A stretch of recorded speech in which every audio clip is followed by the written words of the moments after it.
नमस्कार साथियों। आज का हमारा टॉपिक है केंद्रीय विद्यालय में नई ट्रांसफर पॉलिसी बच्चों के लिए। तो जैसा आप जानते हैं, केंद्रीय विद्यालय संगठन दुनिया का सबसे बड़ा एक एजुकेशनल ऑर्गेनाइजेशन है जो शिक्षा के क्षेत्र में हिंदुस्तान में अपना एक लीड रोल दे रहा है। और केंद्रीय विद्यालय संगठन ने अपनी नई ट्रांसफर पॉलिसी भी बच्चों के लिए लाई है, जिसमें कुछ बदलाव किए हैं और खासकर 2024 में इनका इम्प्लीमेंटेशन भी हो गया है।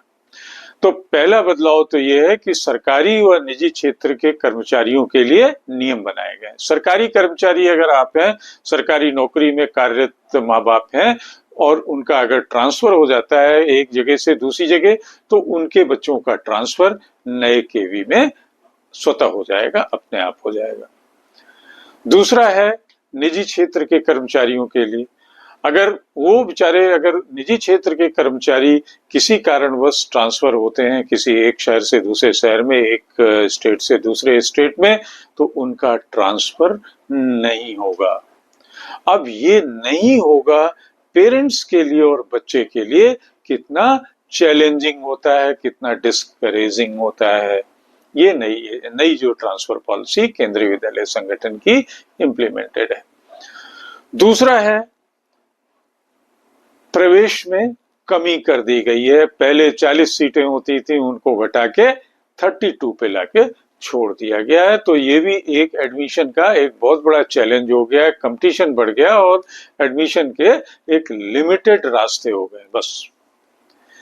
तीसरी चीज, जब प्रवेश नहीं मिलता है ट्रांसफर पे या सीटें कम होने से, तो पेरेंट्स की प्रॉब्लम्स बढ़ गई हैं, उनकी चिंताएं बढ़ गई हैं अभिभावकों की, कि अगर ट्रांसफर हुआ तो बच्चे का एडमिशन होगा या नहीं होगा, और लगातार इस बारे में क्वेरीज चल रही हैं।